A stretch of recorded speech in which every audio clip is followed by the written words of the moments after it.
Hi there, welcome back to the Noah Presgrove case, looking at the latest news and discussions on the matter. Today I'm going to be doing an analysis of David Paulides and his take on the Noah Presgrove case. Now, I said in a community post that some people might be going, oh no, some people may even be using the face palm emoji by the time we're done here, because most of the things that have been said, I don't know, maybe because of how it's been worded or stated, it just doesn't quite sit right in terms of my opinion, and you'll learn as we go along. So be sure to stick around. You don't want to miss a single second of this video. Now, who is David Paulides? I mean, just as a very short summary, an experienced individual who's looked into missing person cases, missing 411.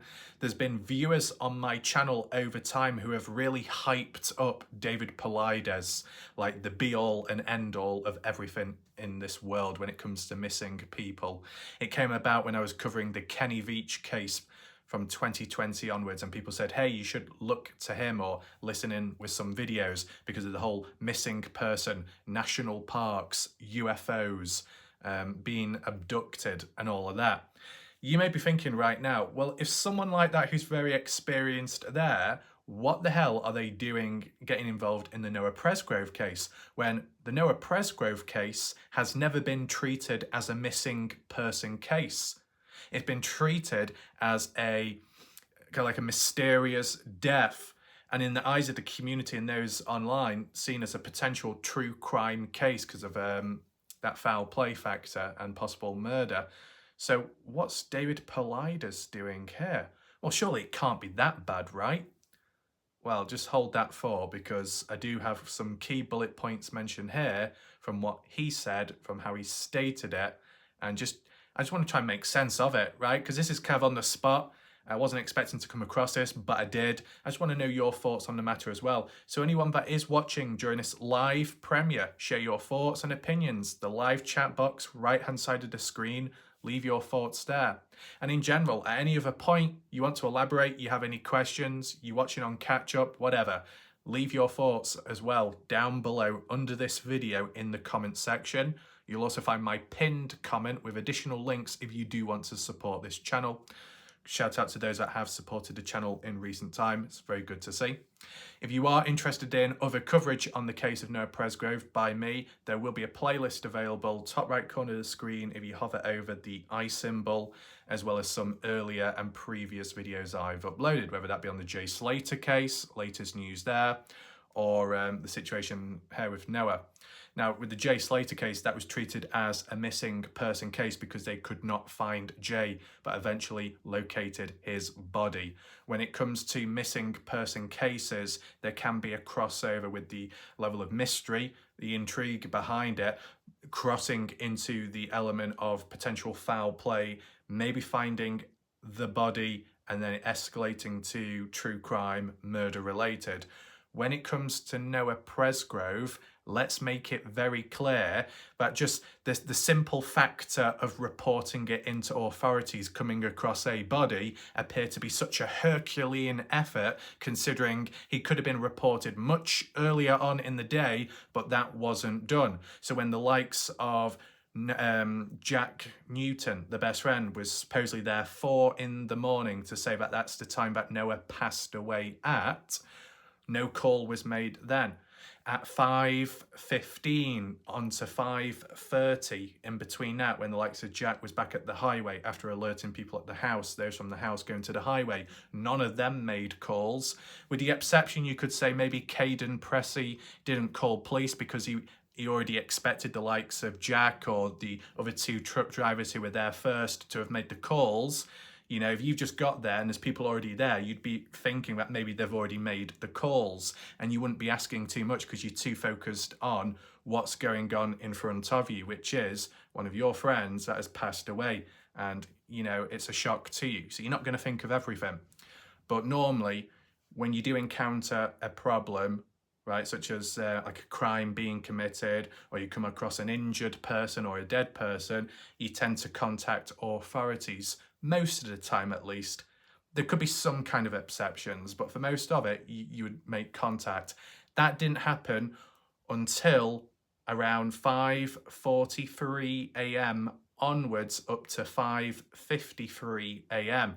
So over an hour has passed by, if not a bit more, until action was taken. Yet there were opportunities earlier on by other people, or some of the same people, who didn't do shit to begin with. And that doesn't look good, does it? It's dodgy. Especially if it's your best friend and you think, you know what? Well, I know he passed away at 4, but I'm actually going to probably take a bit more action, maybe an hour or so later on, and then I'll tell some people, and then I'll tell my father. But in between, maybe we'll do the fishing trip. What the hell? It just does not make sense, that. But you can, whilst you can criticise Jack Newton, let's not forget the supposed 2 of the truck drivers, and I'm not talking about Tyler and Tyler Hardy. I'm talking about the first pair of truck drivers that were already there when Caden got there, in which one of the drivers said, you need to back off and leave. A bit abrupt, right? But when they called the police or authorities, why not? So it's not just Jack, it's other people as well that could have done more, but they didn't. I want to make that clear, because if people can't even be bothered or somehow incapable of making a call to the authorities about a dead body, the whole situation of Noah being missing, or as it's labelled by Jasmine Milan, in a light-hearted way, not an actual serious missing person report or claim to authorities, well, that's just put it into perspective, right?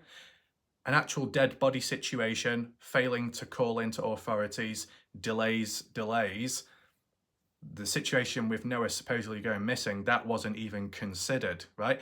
It might be talked about nowadays. It might have gone about within the community, people supposedly wondering where he was, maybe the odd party goer trying to search for him. I've not directly seen it myself. I've tried looking about, but maybe it's way back in the past. Nevertheless, how the story was put across in the articles and over time, they've not really touched much upon it about Noah going missing in the sense of people trying to search for him. But you know what? What I would say is, if there was a level of concern and it truly happened that people tried searching for him and they did everything that they could, and some of them took it serious, whereas the likes of Jasmine Milan didn't, based off a Snapchat post, well, if there was no resolve, then just then you should have called it in to the police. We've got a missing person report. This person's gone missing. We've not seen or heard from them. We're worried. The person is drunk. They've left the house. They're not fully clothed or properly clothed. And it's really early in the morning, or later on at night time Sunday. It's just a bit before that, before the overlap.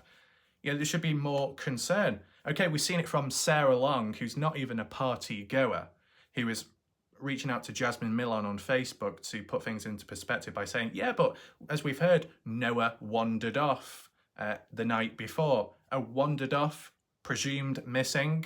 That's what led to the reaction of people searching for him, which was successful.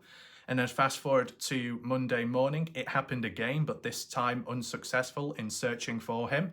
Well, if it was unsuccessful a second time round, but there was a second time round of searching in the first place to imply that there was a level of concern and trying to look for him, and because that second time round it wasn't successful, then there should have been even more concern, and then someone, or all of them, should have reported Noah into the police as a missing person.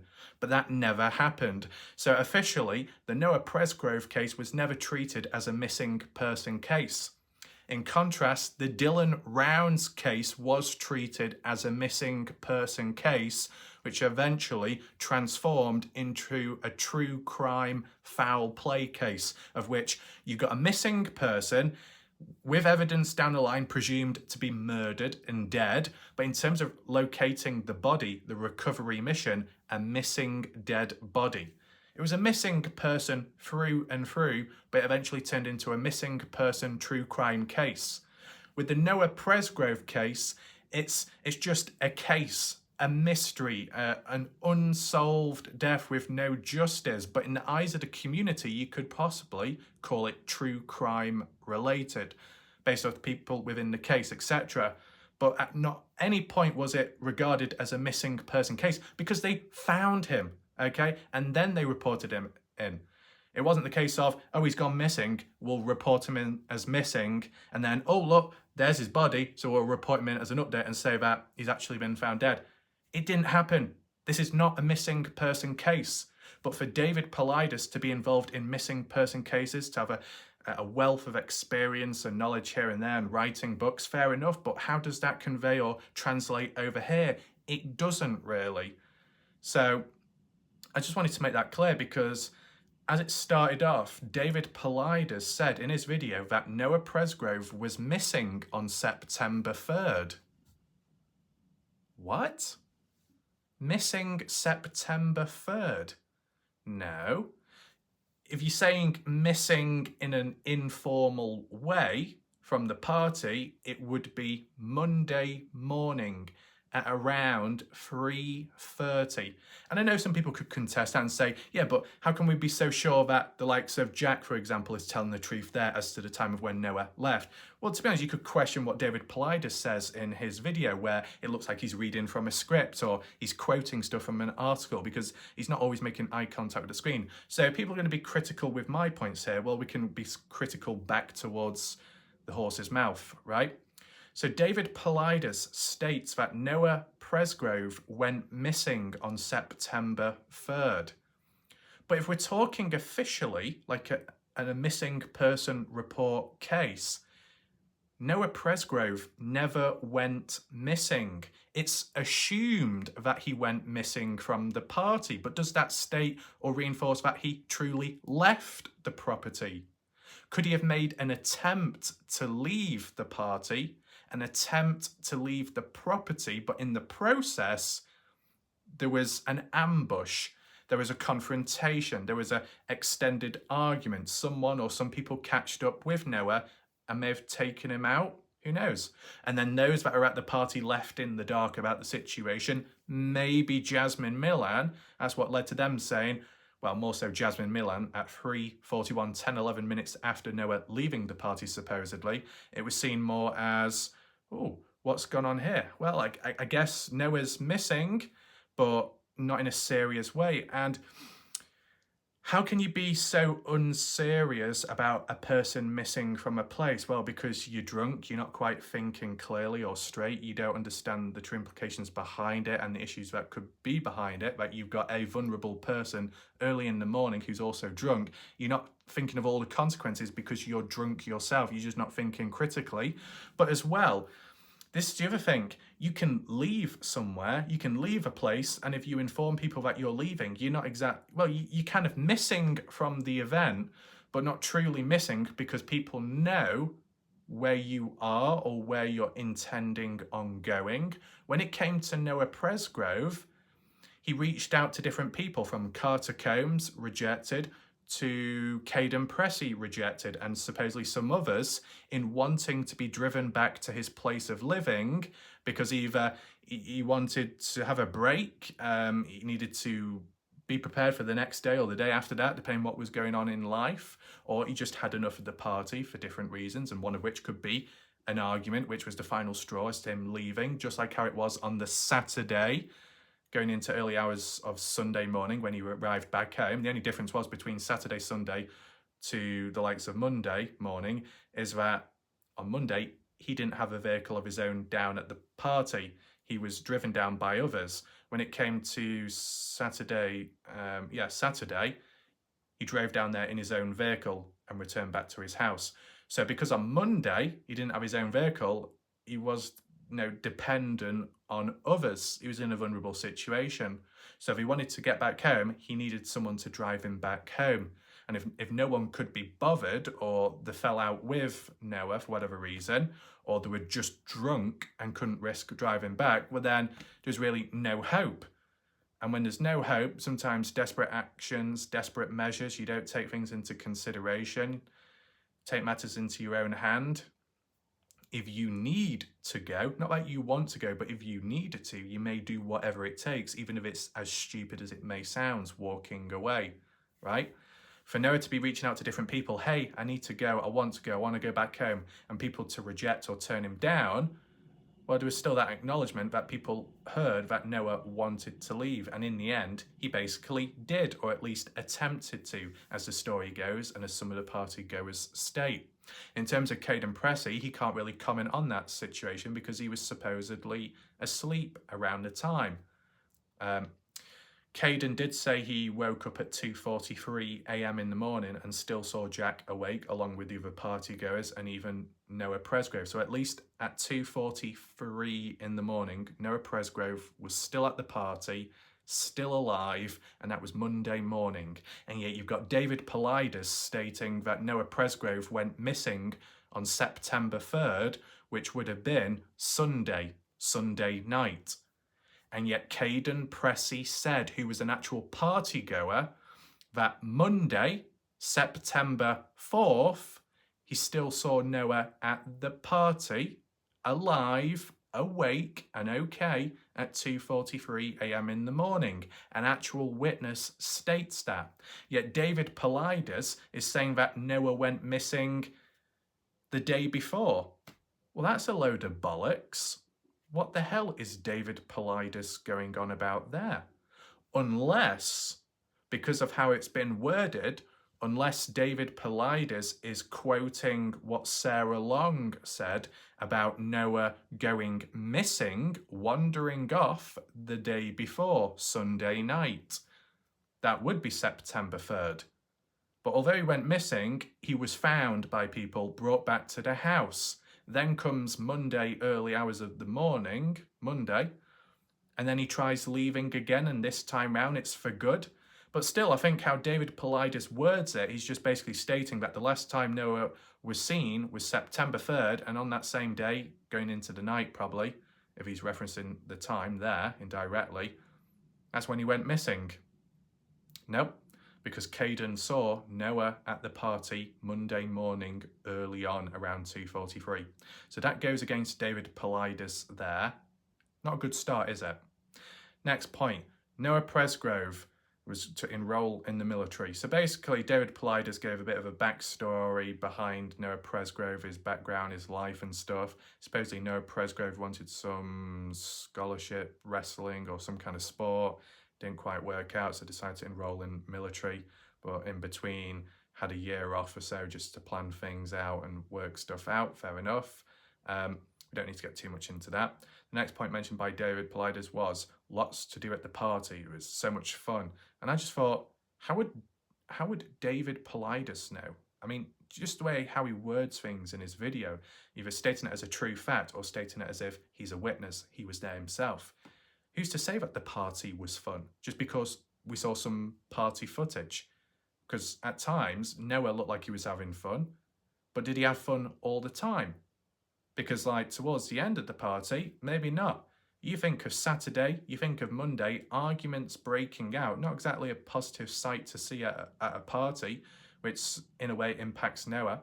And that Noah on the Monday morning, supposedly, or Sunday night, going through that stage, that period of wanting to sleep in a girl's bedroom, well, a friend's bedroom, who he's friends with at the time, that being rejected, then having a bit of an argument, frustration building, not exactly enjoyment then. Yeah, okay, there's some activities in between. Oh yeah, there's so much to do at the party and it's so much fun. Gaming and TV. Well, did we actually see anyone playing video games or watching the TV in that party footage? Mainly what we saw was pissheads drinking, running into things, breaking stuff, bit of talking, bit of drawing on people's names. So it's drawing people's names on people's bodies and shit like that. It seemed a bit trashy. But then, you know, more context came out with Caden saying, well, we used golf clubs to smash things up.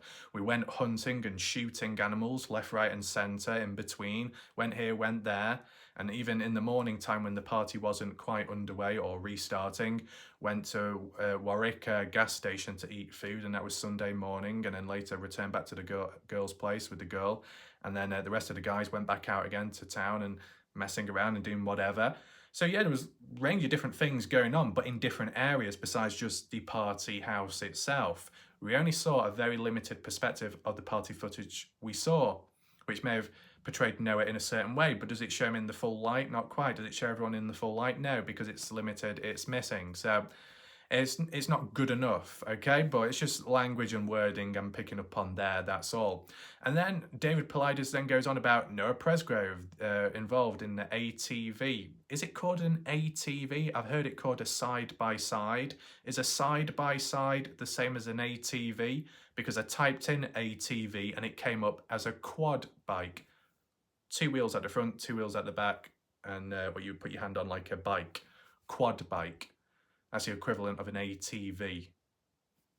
Think of American, UK wording and language. It's fucked, isn't it? But yeah, Noah Presgrove supposedly involved in a ATV crash, then got dirty because of it, had a wash, then had an argument with his girlfriend, and that was all on the 3rd of Sunday. And I'm thinking, why are you so confident in saying that? I don't know if David Paulides was reading from a script or re-quoting things from articles, but he was like stating it as a definite fact.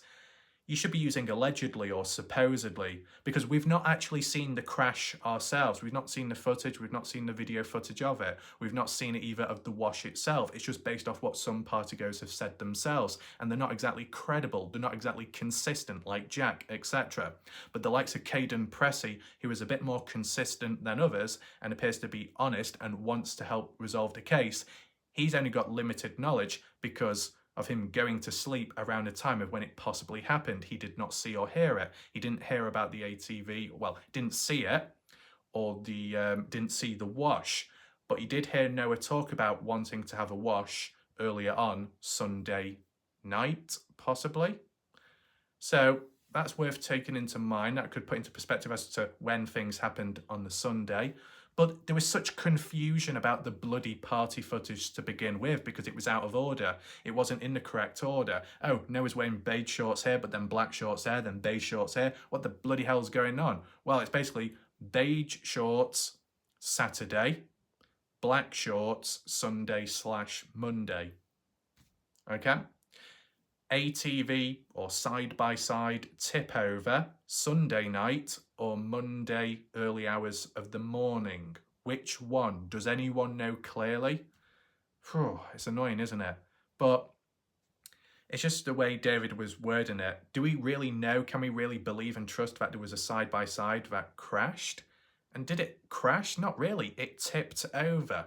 Crashing is making contact with an object in front or by the side or rear-ending something. So that was poor language used there by David. In terms of having a wash, it wasn't a wash, it was a shower. And it wasn't just him, he was supposedly escorted there by other girls and partygoers. That was missed out by David Paulides.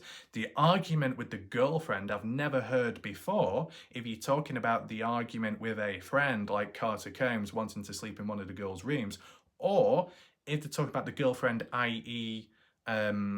Avery Combs, the 22-year-old birthday girl who Noah was wanting a relationship with in the past, maybe that's what David Paulides means there, but there's no context given. And supposedly Noah did call Avery Combs a fat beep, and I guess she didn't take it too kindly. Did it truly happen? Well, that's what's been said within the community.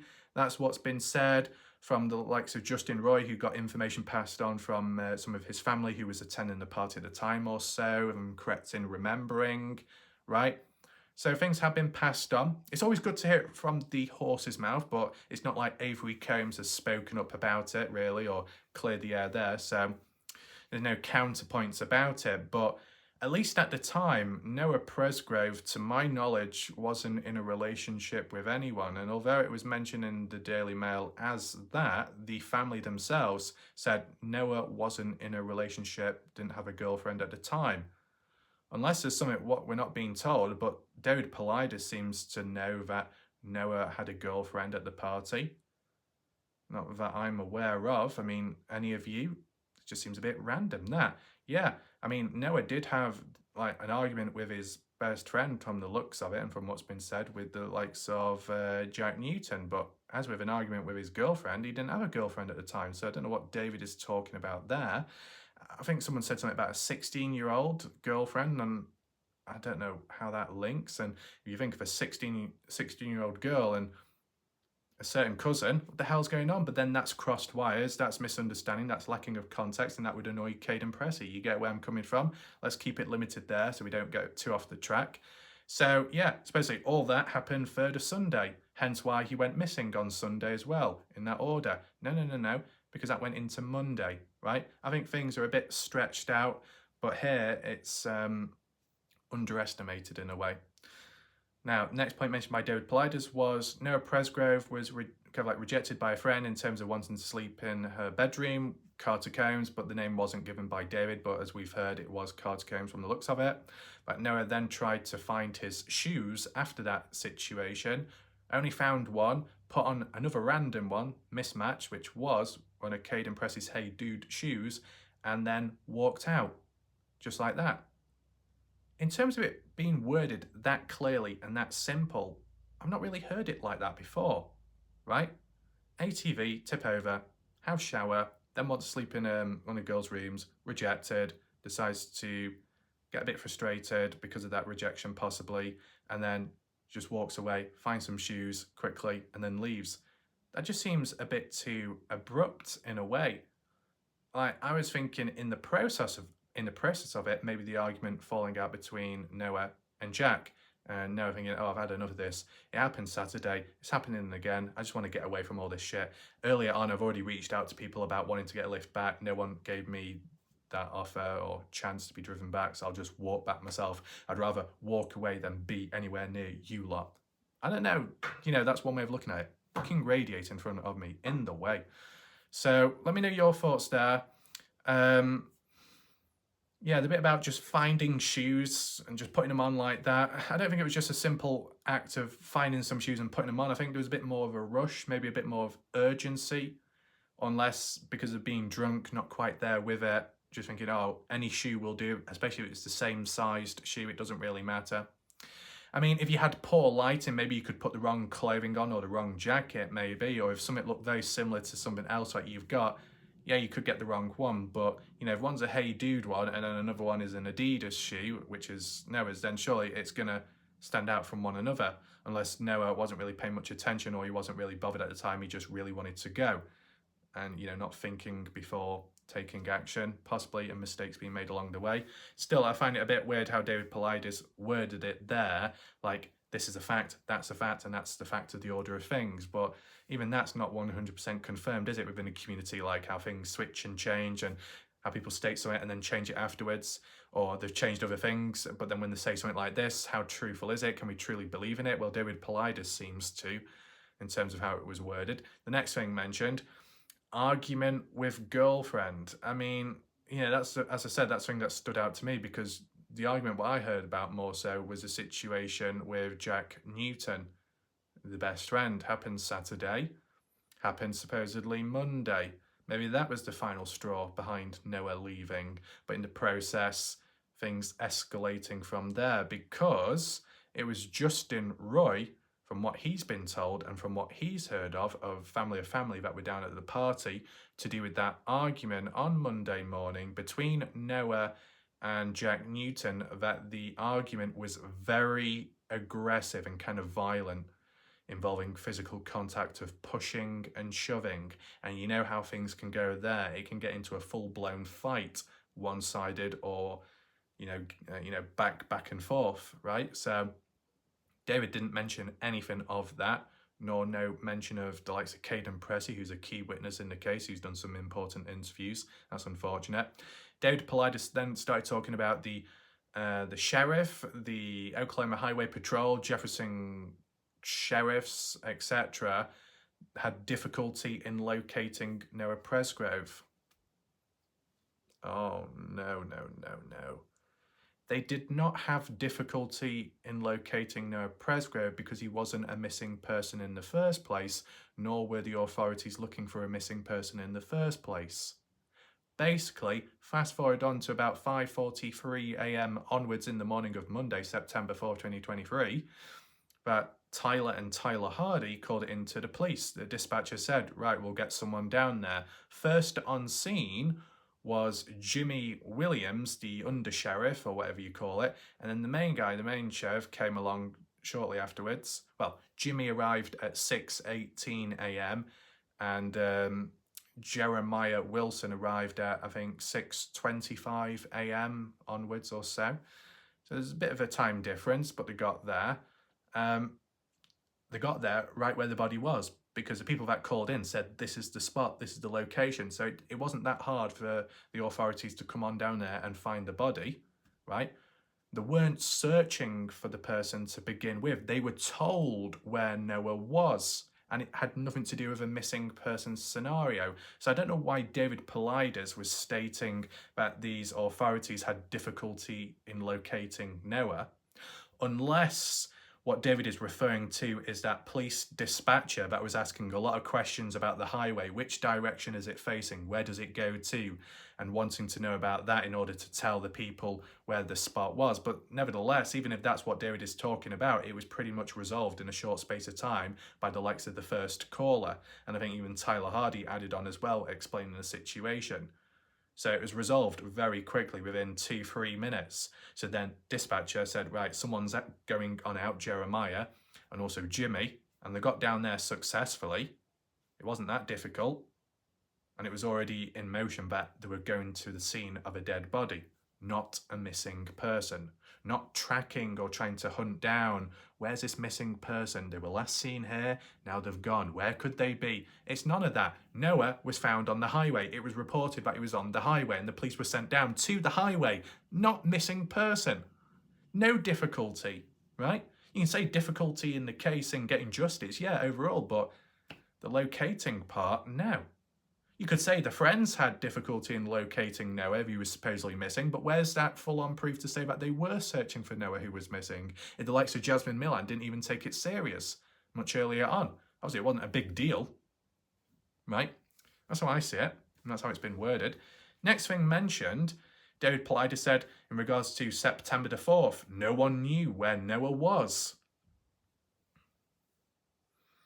Maybe people didn't know where Noah was, but that's not for definite, because if Noah has been killed and beaten, then someone at least would know where he is or where he went to, right? I mean, Jasmine Millan could be the individual left in the dark, knowing that the presence of Noah is missing from the party, but not knowing where he went, even though Noah did reach out to people at the party saying he wanted to get back home, and no one would give him a lift back home. So where do you think he actually went then? Maybe he had tried going back home. It's not that difficult. Really, it's not that difficult. If people or a person comes up to you and says, hey, I really need to get back, you know, I'm late, I need to be in work or at the gym in the morning, but I need to get back home now. I want to get back to my home. You know where I live. You picked me up there. You've driven me down here. Can you drive me back? Please, can you do something? Can you do something, right? And it's turned down. It doesn't happen. And then that person may take matters into their own hand and try walking back. I know it sounds stupid, but the desperate might be the only option they've got. If no one else will give them a lift back, they've got to do something maybe if they're desperate and they really need to get back, or try and hitchhike along the way, as reckless and dangerous as that may seem. It just depends what frame of mind you're in. But nevertheless, you've gone missing or you're not present anymore and people are thinking, where could he be? Is he missing? Did we take it serious? I don't know. Should we search around? Well, let's see. He said to me that he wanted to go back home, but we turned him down, so he's not here now. Oh, maybe because he tried going back home himself, taking matters into his own hand. It's not that difficult, right? Why is that not acknowledged? But the way it's worded by Paulides, September 4th, no one knew where Noah was. People knew where Noah was up to a certain point. September 4th, Monday morning, 2:43 a.m, Caden Pressey at the party, closer friend to Jack Newton, somewhat of a friend to Noah Presgrove, and at 2:43 a.m, Monday, September 4th, Caden said that Noah was still awake and at the party in the kitchen. So people did know where Noah was on Monday up to a certain point. Language is lacking. Clarity is lacking. Names are lacking. Additional details and supposed facts in the background, lacking. This is not good, right? Anyway, let's just move on. Next key point, 5:43 a.m, driver sees a body. Okay, we're getting back on track now. Okay, we've skipped ahead Definitely, because David Paulides does not mention anything about Jack Newton and the 4 a.m. timestamp. Let me make that very clear. But to say 5:43 a.m., that's a recent timestamp what we've heard of in the latest news articles. So David Paulides must be looking at some of the latest news. It's a shame he's not looked at the previous news from the past and from the community on Facebook, because it does go a long way in terms of trying to understand it all. But 5:43 a.m., supposedly around the time of the first caller. That's not exactly how David worded it, though. David was wording it as 5:43. That's when the driver, one of the truck drivers, sees the body of Noah, and then shortly afterwards makes a call. But no, from how it's been worded in recent articles, it was 5:43 the call was made. Originally, to my knowledge, I thought it was 5:46, and then the next call being 5:53. Unless the 5:46 one is the second caller, who was Tyler Hardy, in which it was a static call and it was a failure. So then he tried again at 5:53, maybe. But we're jumping a bit too ahead there. So when David Paulides talks about 5:43, a driver, truck driver, let's make that clear, a semi-truck, I believe, driving down sees the body. He doesn't just simply pull over and stop, as David states. No, this truck driver, bloody fly out the way, this truck driver, white service truck one, called Tyler, not to be mixed up with Tyler Hardy. They're both called Tyler. I know, it's ridiculous. What a coincidence. But yeah, this Tyler at 5:43 drives by. A call is made around 5:53. Apologies. But he couldn't stop. There were cars behind him for some reason. So he had to drive so far down and then eventually turn back round and come back up and then pull over. But by the time he got back there, the next caller, the second caller, had already arrived. And in their mindset, they thought they were first there, but really it was the other guy first. Tyler thought Tyler was there first, but the other Tyler was there first before the other Tyler. I know.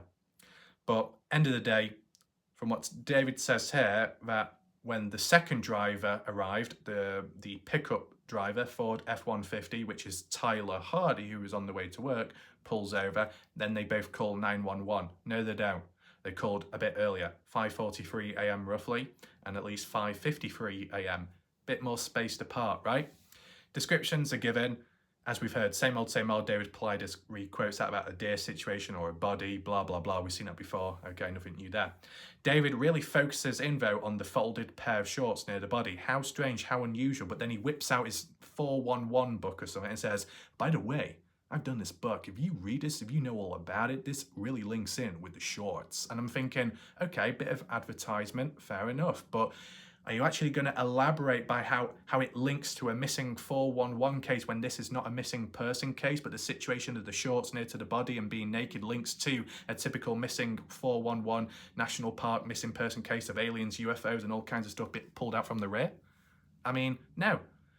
From David Paulides' point of view, he was talking about how, oh, we're going to get a wave of new people and communities, members, groups, or audiences coming on in, welcome, and there could be resistance along the way. But by the way, those that are involved on this channel for a long time and have read the books, you will know what this reference is all about. But why can't you give the reference and explain it to the new people coming on in, how this 411 case in this book, what you've pulled out of nowhere, links to Noah Presgrove in some way?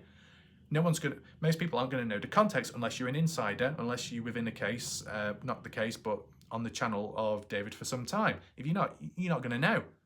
And if you're presenting this to a newer audience, you need to give a bit of context, because if you don't, then people are just going to be left scratching their head. And some might be scratching so long they've got no hair left. So it's just not good. Okay, advertise your book, but come in with a bit of backstory, a bit of context behind it. There's no point just saying, here's a really critical link, but by the way, I'm not going to explain it because I expect you to already know it. Well, that's not helpful. So yeah, that's what we talked about. Yeah, I think the folded shorts is odd and strange, but there is context behind it, because like from what's been mentioned online in the community about a supposed hidden recorded footage that shorts pulled off, that Caden saw Noah with black shorts on.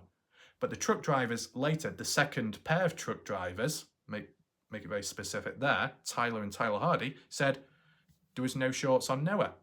Each individual or group saw what they saw, which was the truth, but what happened in between, neither saw take place. A form of foul play and tampering with the body. David Paulides did mention none of that. So that's lacking, that's limited. That's a shame. Then talks about hit and run, blah, blah, blah. First seen, that's how it's first seen as, and then ruled out later. Blunt force injury to the body, but in terms of the cause of death, unknown, a mystery. And then David goes on about, oh yeah, and Jack Newton went fishing, you know, in the morning time and then stopped at the highway due to the traffic or things being closed off and then saw Noah for the first time. No, no, no, no. Because it was Jack himself before that.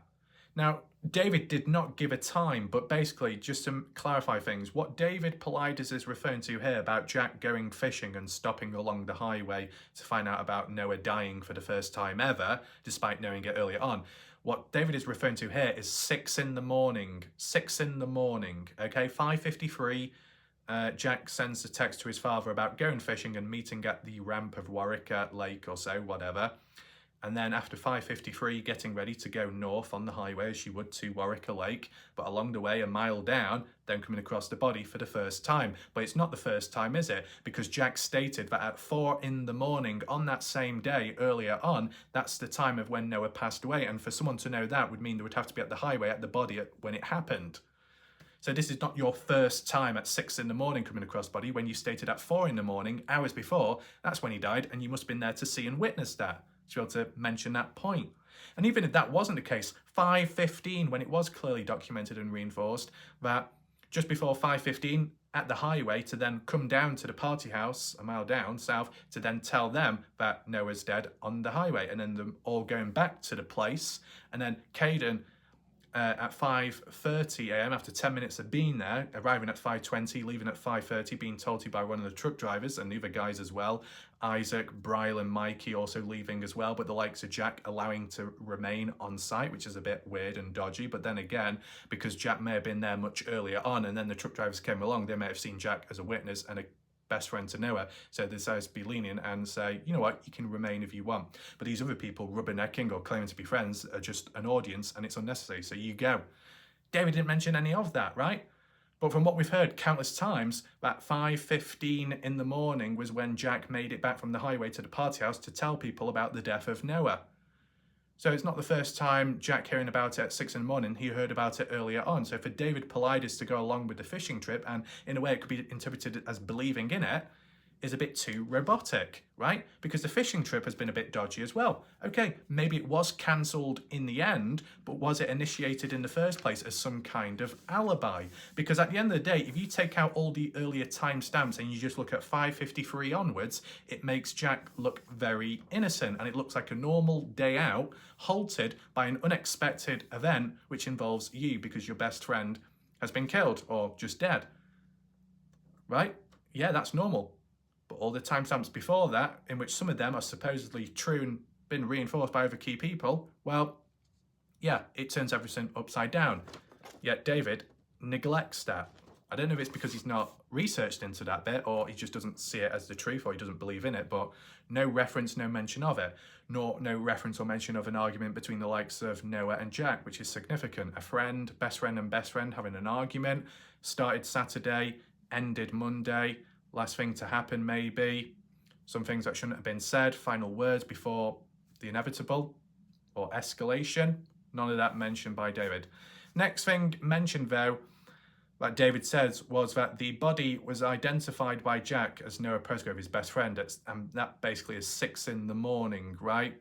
So we're still going along the lines with David believing that Jack only found out about the death of Noah at 6 in the morning when he identified it. But I believe that Jack identified the body much earlier on, around 5:15 in the morning, before 5:15. And that's probably why the first wave of truck drivers allowed the likes of Jack to remain on site, but the likes of Caden and the other guys to be sent back packing to the party house back home. Because when Jack was first there, Jack identified who it was, so he obviously knows who the person is, and a best friend as well. Truck drivers believe in him. And then Caden comes on down, and then the other's a bit of an emotional wreck, and they're like, who the hell are you? You have identification? No, back away and go. And they decide to just respect the elders and go. But because Jack was there earlier, before all the others, people may have believed in him more with the identification and knowing and being related in terms of a best friend relationship. But for David Paulides to almost word it as if the identification only occurred at 6 in the morning. I think that's far off. I mean, it happened much earlier on. Now, the next thing that was mentioned was, and this was mentioned by David Paulides, that everything what we've talked about up to now in terms of the body situation and Jack, this all happened at 5:43 in the morning. No.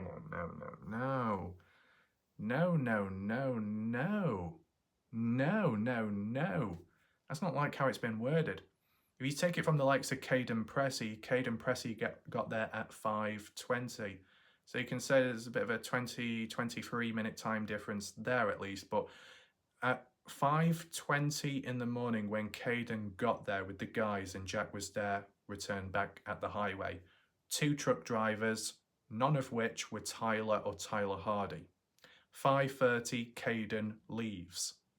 From 5:30 up to 5:43, a shorter time difference. By the time of 5:43, when the next wave of truck drivers drove down Tyler and Tyler Hardy, they did not see anyone there. So that means that the first wave of truck drivers, including Jack, that remained on site after 5:30, must have clearly packed up and left shortly after and before 5:43, when the second wave of truck drivers came on down, because they saw no one parked up or driving off from where the body was at. So they moved really quick. Let's at least acknowledge that.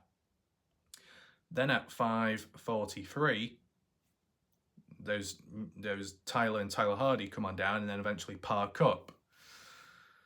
Now, there is some background issues. The likes of Tyler Hardy is claiming that Caden Pressey was still there at 5:43 onwards or suggested that, although not seeing him, because Tyler Hardy says he saw someone in a high-vis jacket, another truck driver in a high-vis jacket, which is a contradiction considering that Tyler said he was the first there and no one else was present.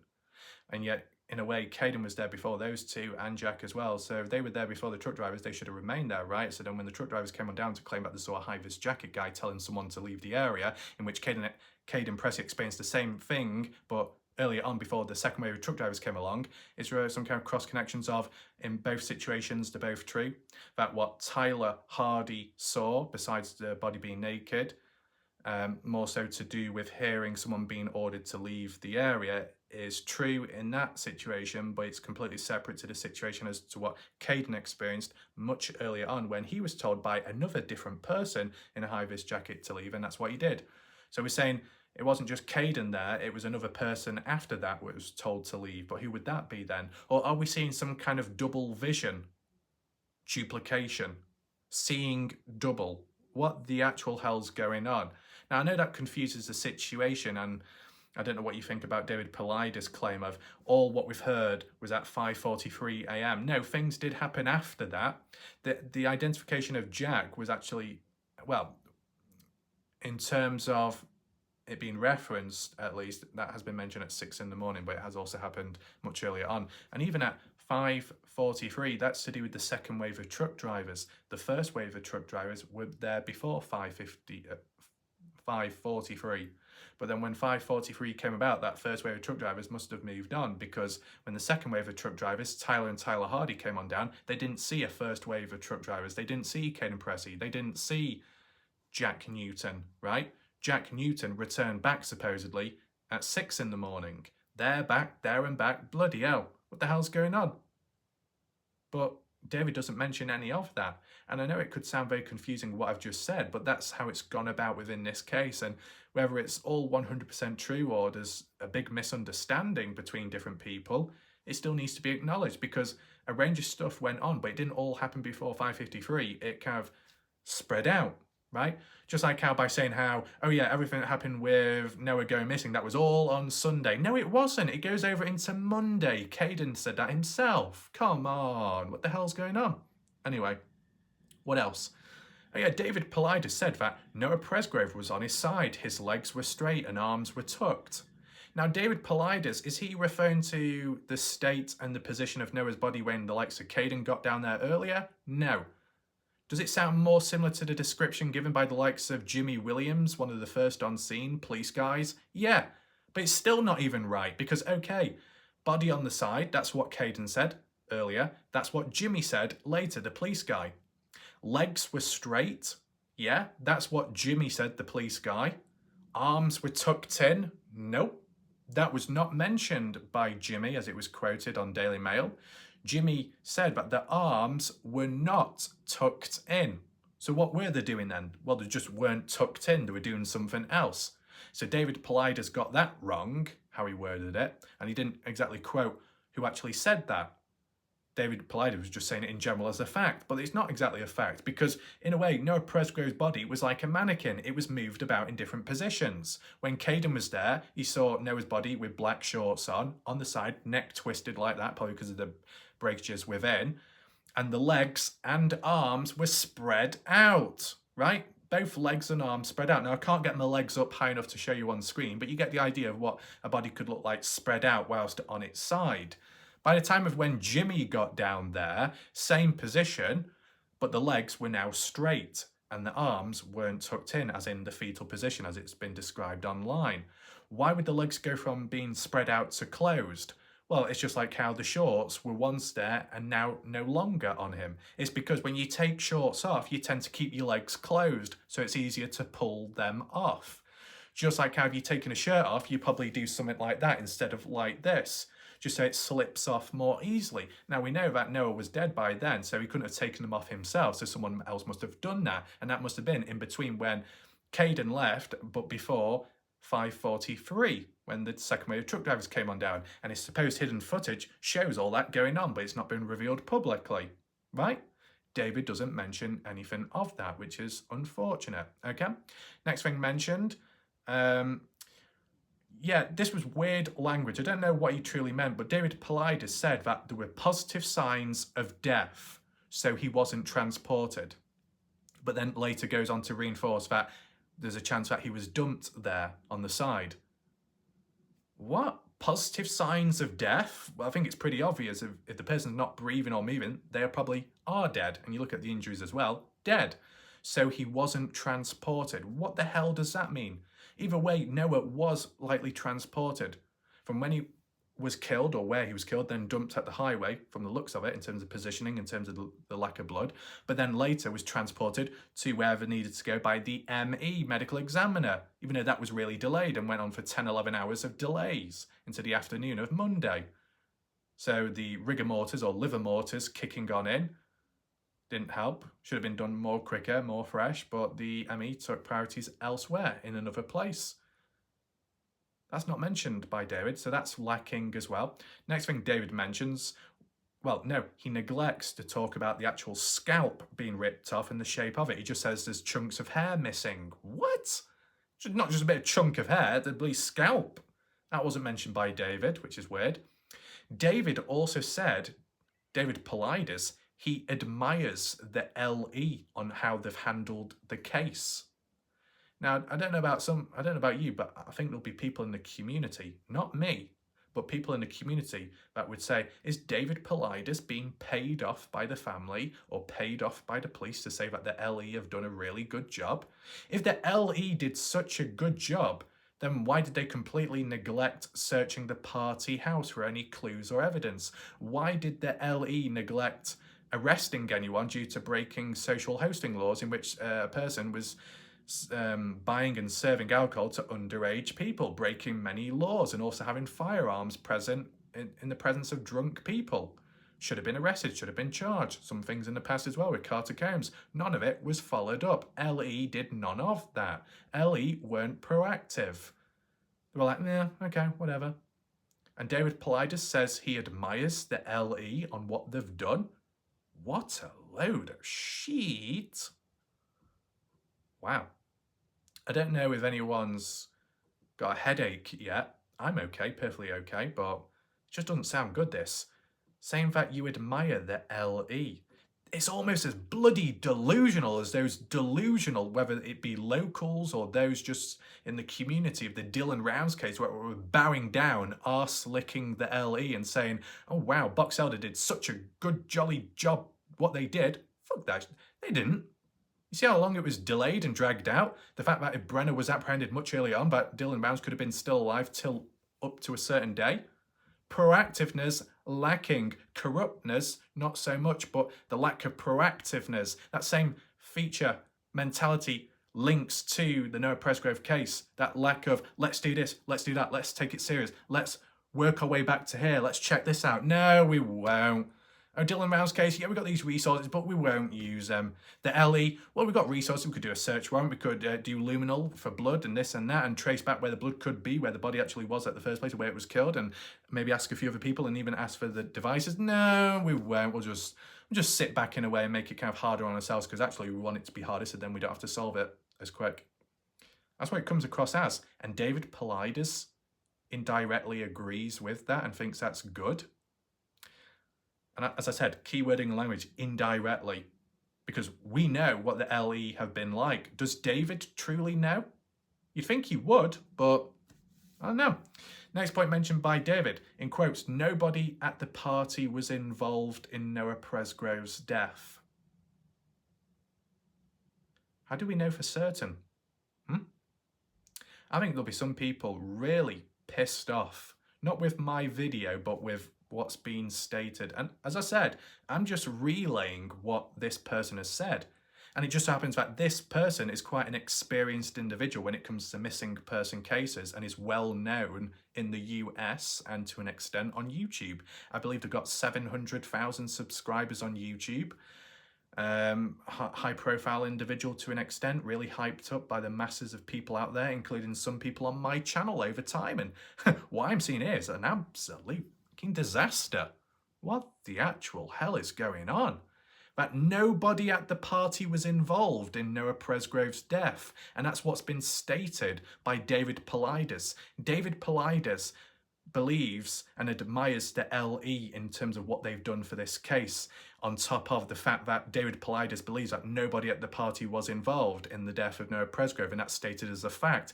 Yet, why is that?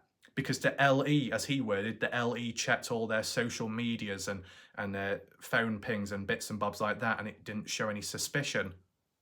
There is a thing such as turning your phone off or just leaving it behind when you go and do something suspicious. Oh my God, you can have your phone at the party house pinging as much as it likes, and you could be across the bloody world doing something else illegal. Yeah, your phone's pinging here, but it's not pinging over there, so you can't be tied with that place over there unless there's CCTV and other means of surveillance, of course. But if you're in a rural area where there's lacking in cameras and some aren't even bloody working, yeah, you could get away with being over here whilst the phone's pinging back there. A bit of an alibi in a way. And if others are tight-lipped as well. And let's not forget that supposedly some of the party goers factory resetted their phones and deleted posts on social media, just like how Jasmine Milan supposedly deleted her Snapchat post, but then it was still on Facebook somehow, or reposted on Facebook. You know, certain social media was deleted. Supposedly Carter Combs also said that she didn't know who Noah Presgrove was earlier on, but now claims to do. So, no. None of that's mentioned by David Paulides. So yeah, the LE could check social media. Did they really? I don't know. Thoroughly? Maybe not. But they may have checked what was available, just like how other people did in the case, and maybe most of the dodgy stuff was already wiped or deleted by then. So it's like, oh, well, there's nothing to see here. A little bit of footage of some partying, nothing wrong, but we can still see some footage of people drinking, underage drinking, and we know that's, you know, a law broken, and we probably should take charges there and arrest people. But you know what? We're not. No. And David Paulides thinks that's okay, or supposedly okay from how it's worded and how it could be interpreted. That's not good. Okay? There's not 100% proof that everybody at the party is 100% innocent, right? We've seen the stories switching and changing with people over time, whether that be Jack or others, even the parents as well, who weren't even there, but acting as like third-party representatives. We've seen some of the defensive nature and tone and threatening language by some within the case as well, such as some of the party goers and even Carter Combs in recent time. Oh, if they care so much, then why would they delete and wipe certain things? If they care so much, then why can't they keep the stories clear and straight with one another, especially if they all know one another and are in close proximity with one another? If you're all together, you're more likely to know the same thing as to what went on. If you're all separated and isolated, then you might tell different stories. But if you're all in the same place, then it should be a little bit more consistent, but even that couldn't be met. So that's not great. That doesn't help the case, and yet the claim to care is going against that. So that's not good. And then the threatening behaviour at times and the defensiveness, that does no good either. And yeah, you can be defensive and say, yeah, but they've been prodded at all this time, they might break down eventually. Yeah, but there was still resistance early on as well. Okay, as time's gone by, it's still there, on and off, and then the means of trying to bash one another. The likes of Caden Pressey, who was also a party goer, seemed deemed as innocent, and yet there are other people in the party case or family members of those party goers in the case that are trying to diminish Caden or discredit him or gaslight him. You think that's normal? You think that's neutral? You think that's positive? David Paulides mentions no word of any of this, so there's a lot of context lacking. Maybe David Paulides could have a positive outlook on certain things in the case because he doesn't know the full story about it or the backstory of it. So yeah, then the next thing what David Paulides says is that Noah Presgrove, and this was like to do with the shorts being folded on the side of the highway near to his body, that, and it's not quote word for word, just take that in mind, but roughly, David Paulides says the situation with Noah Presgrove is linked with my missing 411 cases and UFOs. There was someone just recently on Facebook that said, I dread the day when UFOs come into discussion in this case. Well, I've got some bad news, it's come around. So for anyone watching right now, be sure to share this video on Facebook in terms of my reaction, my analysis. Justin Roy reposted my analysis of his interview, which was really positive to see on Facebook.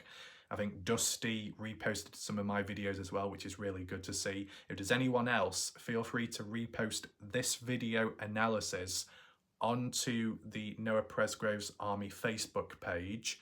And the reason why I say to do so is because whilst what I may have said today is what they've heard many times on Facebook, those on Facebook get to see what higher profile channels and higher profile people think out there. Because yes, you do get big YouTube channels that come on in, cover a case, tell the same old regurgitated story, miss out the new facts, miss out the new updates, not enough quoting or sourcing or crediting, and it's shit, it's piss poor, but at least it tells the original story, at least, right?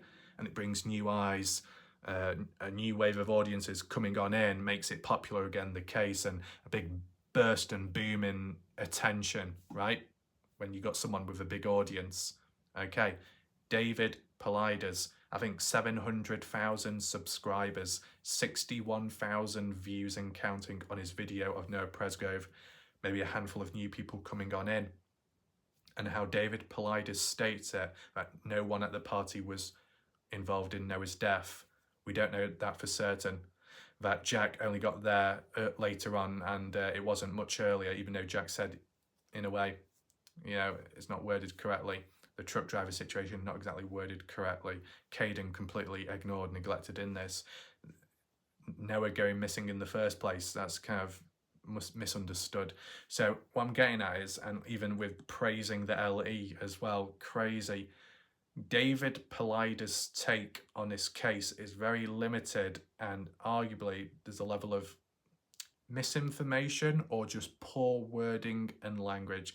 I would lean simply more towards poor wording and language, because a lot of what he says could be either his opinion or influenced from sources and news articles and stuff which he's gathered all together.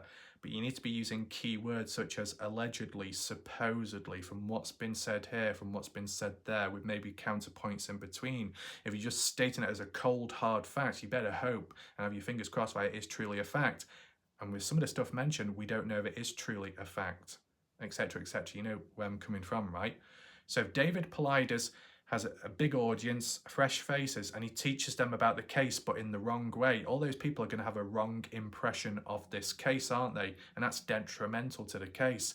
Whilst people in general can say, oh, well, it doesn't matter who covers the case. If it brings in a big audience and it brings in more attention, that's what matters.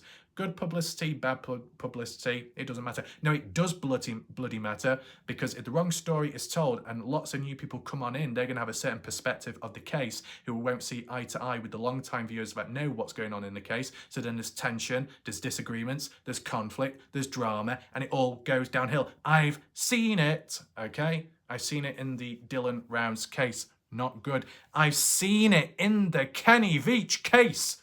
from 2014 onwards, when I covered it from 2020 onwards. The obsession, the sheepish mentality of suicide. There is no proof of it. There is no hard evidence of it. There is no body. There is no bullet. There is no gun found. But there is CCTV footage to suggest he's alive. There's a phone call made in 2022 to suggest he's alive. There is footage. There is coverage on my channel to show that. But a lot of people out there that fall for the suicide thing by a girlfriend or ex-girlfriend, who supposedly claims to be the girlfriend, even though she's an ex-girlfriend, who's also in the mental health field, but also told Kenny not to pull a Robin Williams on him, and, you know, didn't help him enough, in a way, and didn't even report him missing until 7 to 8 days later, despite claiming publicly that it was done within a couple of days. It's a disaster, and yet the human race are so easily pleased and bend over backwards and say, "Thank you, Daddy, thank you, Mistress," when the likes of this girlfriend just randomly says suicide online, and everybody nods their bloody head, and then you got the lower end channels and people who are not even involved in the family that covered a case and spread more awareness on the situation and more common sense, and they get forgotten about because the masses of humans would rather listen to a supposed girlfriend in the mental health field who doesn't exactly act in a professional way compared to an individual online that covers the case for a long time who isn't a family member. That says a lot. I've seen the mess it can cause and the lack of credit along the way, okay? Big channels did come on in the Kenny Veach case. Oh, well, that's really great, isn't it? And they told the same old regurgitated story without updates and the wrong info as well. Incorrect, poor wording, poor language, and other humans down the line believed in that. So when they came to my channel, they were all lippy, had an attitude problem, and having a go at me. I'm thinking, bitch, get a grip, look, listen, learn, and think again before you talk, you impetuous, egocentric, ignorant, arrogant fool. Get a grip. And, you know, I'm thinking far ahead. I always think far ahead. So when I see this, I think it could cause a lot of problems. Yeah, bring lots of people in, but if they get told the wrong stuff or it's slightly incorrect or poorly worded, misunderstandings can follow. And through misunderstandings, there can be disagreements. And through disagreements, there is conflict. And through conflict, there is drama. I have seen endless cycles. I have seen it all. I have it under control. But the question is, do they? I guess we'll see with time. That's why it's important to do this video right now, okay? So UFOs, is there any proof that Noah Presgrove was abducted, probed and attacked and then dumped and dropped off? No. Was a rape kit test done? Yes. Was any alien goo or slime found on Noah's body? No. Were the Ghostbusters showing up? No. Okay? None of that happened. What about Bigfoot? Yeah, I saw one plonker plank on my channel recently that said, "Oh my god, man, you don't know what you're talking about, man. You need to get a grip of yourself. All this is wrong, misinformation, man." But by the way, Bigfoot is involved. I'm thinking, you dense human, one-dimensional dense human with a default purple profile picture with no proof or evidence talking about Bigfoot. You know, there's more evidence to suggest that I'm Bigfoot based off all the bloody facial hair and hair on my legs compared to a supposed Bigfoot out there. But no, that doesn't get proven in this case, just suggested. But poor language and wording and executing it. I saw it with the Dylan Rounds case. This happened, that happened, but was it proven? Was it counted afterwards? Yeah. Oh, I'm just saying what's been passed on. Stop backtracking and doing a bloody scapegoat scenario. You worded it as a fact back then, but now you're changing it as just an opinion or what someone else said. Well, if it's what someone else said, then you should have quoted it that way in the first place, but you didn't. And I know those humans in the Dylan Rounds case, wretched animals, cretins, okay? So, with that being said, let's move on, besides the UFO situation. And that's not disrespectful or rude to the people that do believe in UFOs, okay? And I know there's the odd person on my channel that is very interested and passionate in UFOs, but for David Paulides to be an expert in that field and missing person cases, to apply it to a non-missing person case, I think is a step too far, okay? Next thing. David Pides says, Noah Presgrove, there is missing time. And the last time I remember hearing about missing time, I think of the Kenny Veach case with Jeff Clarn, missing time from being here to there, taking photos in between, and the time discrepancies are too extreme and it doesn't make any sense. So much time has passed by, but he was just walking like usual. Did he get zapped by some kind of electronic device out there or military high-grade equipment? What the hell's going on? I don't know, but that doesn't apply here, of course. But yeah, what David is referring to here about missing time from Sunday to 5:43 a.m. on Monday, there's missing time in between. There isn't missing time. There's many timestamps. It just depends whether how true it is. Okay? From Sunday, what time are we talking about Sunday? Well, the first timestamp I remember on Sunday, which has been given in recent time, was Caden Pressey, that at 10:30 p.m. Sunday night, Caden said he sobered up because his cousin came on down. And then after that, whatever happened, happened. The next key timestamp was 2 in the morning. So enough time from 10:30 p.m. to 2 in the morning of Monday, 2 a.m. Okay, a few hours in between that. 2 a.m. Caden Pressey goes to sleep. 2:43, 43 minutes later, 2:43 a.m. woken up by a call from his mother to do with the cousin being elsewhere and worried for her, but she's picked up and safely returned back wherever. So that's all done and dusted there. Goes back to sleep close to 3 in the morning, and then the next time Caden wakes up is 5:15. Okay, so there are a few timestamps along the way. David has missed that out because David didn't even acknowledge Caden Pressey.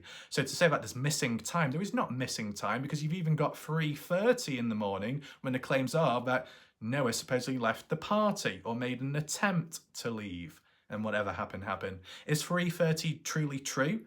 Well, we can only look into it so much, but still make reference to it because I've not seen any counterpoints, and that's the one example which hasn't been countered compared to all the other stories. So that's something at least. And let's not forget, after 3:30, 3:41 a.m. supposedly when Jasmine, well, not supposedly, it did happen because Jasmine Milan did that Snapchat post and it was documented on screen with the time. Okay? David does not mention that, but it did happen. That's an example because it was taken, it was documented, it was photoed. Simple as, it was selfie. And lastly,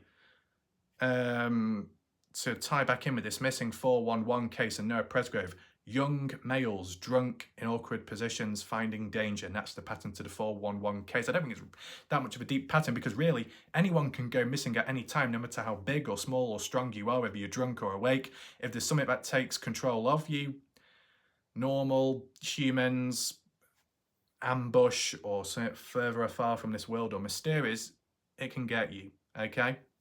You don't have eyes in the back of your head all the time. If you are overpowered by multiple people, you can't really do much about it. You're not invincible, you're just a human at the end of the day. But, you know, I'd say the pattern with missing people, or more so true crime cases, out of the true crime cases that I've covered, missing persons / just true crime, because there was a bit of a crossover. Aidan Clune, 19-year-old white male. Dylan Rounds, 19-year-old white male. Noah Presgrove, 19-year-old white male. That's just a few examples. Interesting, isn't it? The age, exact. The skin colour and gender. And maybe if you look at a wider sample size, it might differ slightly, but, you know, I'm just basing off ones that I've covered at least, because I know I've looked at Christine Passay Parker, who's much older and a female as well, but still white. But that was just a missing person case, and psychological reasons for poor decision making not being clear there, panicking, and that's like separate, right? Aidan Clune, that's still just a missing person case mystery, not true crime. But, you know, just in terms of people being in vulnerable situations, there seems to be a pattern with some people. Does it always directly link to missing 411? Nope. Dylan Rounds wasn't a 411 case, but was seen as a missing person case mystery for quite a long time. Kenny Veach, is he seen as a 411 case? In a way, yeah. He's not been found, but there is evidence to say he's still alive, but people don't acknowledge that, not everyone, and just say it's a 411 case, and abduction, military involvement, kidnapped, silenced, killed, hidden somewhere, buried, whatever. But no reference to possible evidence to say he could still be alive from what I've covered on my channel. So it does lack. People may do tunnel vision based off their beliefs, or tunnel vision with what they're interested in, but neglect other things and other factors. And I think that's what David Paulides did. Now, you know, if we were to talk about flat out missing person cases, missing person mysteries, I would not be speaking the way I did today about David Paulides because I wouldn't be in a position to do so, okay? But when you get someone who's an expert in a certain field that crosses over to a completely different field and situation, I don't think it works. I don't want to say amateur, but maybe the lack of research, possibly. It's just not a good look. After what I've witnessed today, and humans have said to me how amazing this person is and really hyped up and said, you need to look into this person. You need to go over there right away, man. You need to research this. This is God level. I don't think so. I think this is shit, okay? I'm not lying, I'm being honest, and I'm trying to be specific with my wording and language because I know it is rude. This video could be rude towards David Paulides, but at the end of the day, I'm just documenting my reaction to it, okay? Based off what I've heard, what I've know, key witnesses coming out, Caden Preston, what he said, right? And there'll be many other people out there which will probably be just as frustrated, but they won't share their voice or their face on screen. They may do it on Facebook in the comments, but I'm doing it on YouTube, which could be considered a bit more direct. I don't know if this video will get backlash. I don't know if this video will get silenced or reported by someone out there. You know, it's not an attack, this, it's just simply defending the case from it escalating elsewhere where it can't be saved and there's confusion.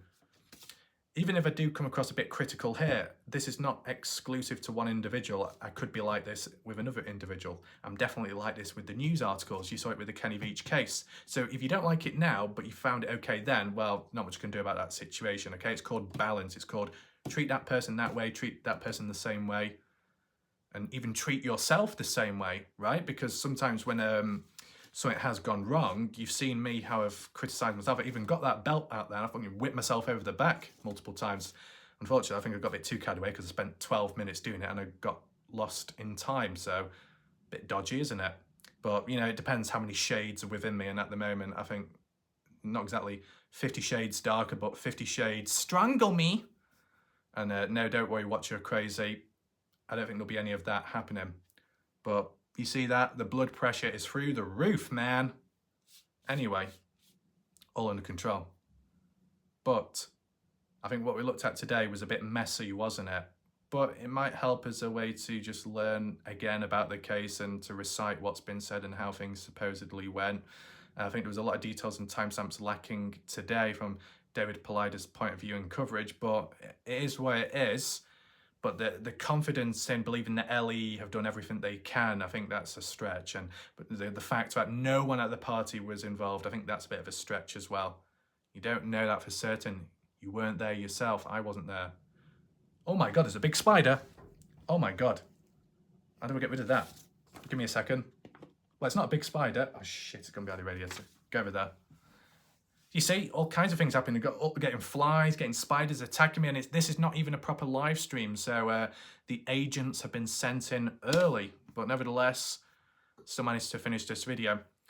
Hopefully you found it interesting.